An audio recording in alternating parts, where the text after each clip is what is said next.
world's biggest Xfinity. I'm so excited. I don't know what's down here, but I want to know. Sometimes when you go to car shows, you expect to find cool custom cars and bikes and all the different things you expect to see. And then you find a unicorn, a Brubaker, dug out of a swamp out in Florida by some really cool guys who's gonna bring it back. This is just an awesome, awesome futuristic car. I think those made 22 of them was made, only 18 of them are known. It literally is the unicorn of cars. They're gonna try restore this car and make molds of all the panels so you can have your very own based on whatever chassis you like. This is an awesome opportunity, and I have to tell you this story, or let the man do it himself. Well, it's called the Brubaker box, and this one's called the Swamp box, and it's one of 28 that were ever built. There's only 18 known to exist, and it's a kit car that was made in the early 70s, made to go on a unmodified stock VW chassis and drivetrain. It was built at the time with safety in mind. That's why there's only one door on it, because it made the body stronger not having an opening on the left side. Plus, passenger egress and entrance and exit is all on the curb side. So the driver can't get out if there's anything unless the passenger gets out. Correct. That sounds safe. Yeah. Hey, this is early 70s. And actually in the roof of it, there's a recessed section in it which was meant as a safety or escape hatch. In case this door, you couldn't get out through the door, you could escape to the roof.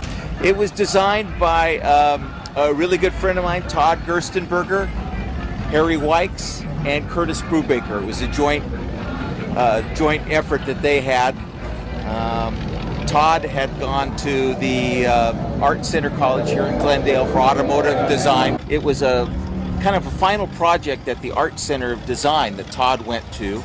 And after he presented his final project, which was the box, his friends Curtis Brubaker, who he was working for at the time, and Harry BOXX got together and said, "This is awesome. Let's tweak this thing and let's do it."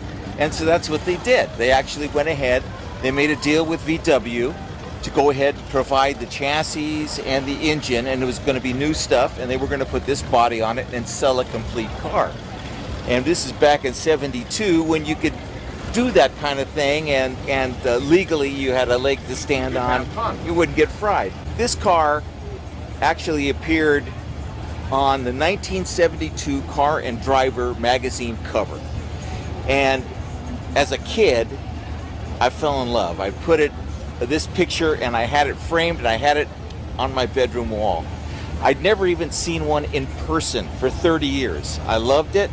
I didn't know my friend Todd Gerstenberger had anything to do with designing it until I walked in his office one day, because I had known him and done work with him before. And I walked in and saw the poster on his wall. I went, "What are you doing with a poster of my dream car on your wall?" And he goes, "Well, I designed it." And it was cool. So I finally saw one 30 years after I saw the car cover. I still was in love and became obsessed with finding one. This one we found out about, and a guy had seen the car at his friend's place. Didn't know what it was, and inquired, finally got around, and it was decided what it was, and we kind of talked back and forth. But the problem was, he really didn't want to sell, didn't know what it was worth, and about 50 other people were in line trying to buy this thing. Everybody wanted this because it's a unicorn. Yeah. Nobody's seen one. So finally, I was able to convince this gentleman that, we were for real, and we weren't allowed to find out who the actual owner was. We had to deal through this guy as an intermediary. There was no deposit. It was really a very, what's the right word? It was a leap of faith that we took. We just said, let's get on the airplane, and my partner and I, Dale, we hopped out to Florida, met somebody, got stuck out in the sand, drove for miles and miles into the backwood, you know, we were waiting for the Deliverance banjos to play as we went into the guy's place. Wonderful guys, by the way. Fantastic guys. Good friends. It was behind the guy's house, and it had been swallowed by the swamp. It was all the way buried up to the pan and the case of the engine. It was basically almost submerged. The plan now is to go ahead and restore this, but before we do that, there's such a demand for these, and they're so cool, we've decided we would like to be able to provide bodies to other enthusiasts who'd like to do things with this.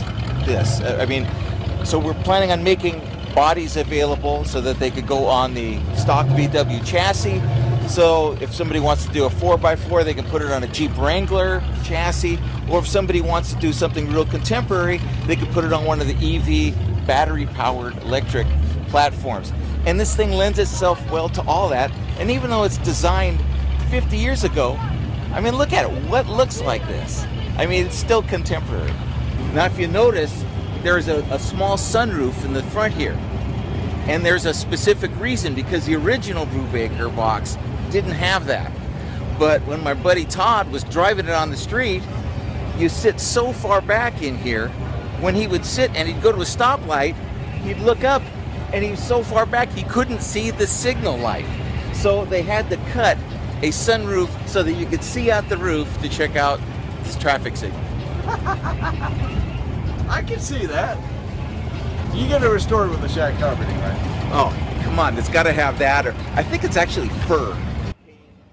Creative way to do this, and the way we want to get others involved and get enthusiasm from the general public, is we want to do a Kickstarter crowdfunding campaign to go ahead and restore this and help create the molds so that we can go ahead and offer those to people. And that's very true to the roots of the car, isn't it? Like the grass roots and the shag roof.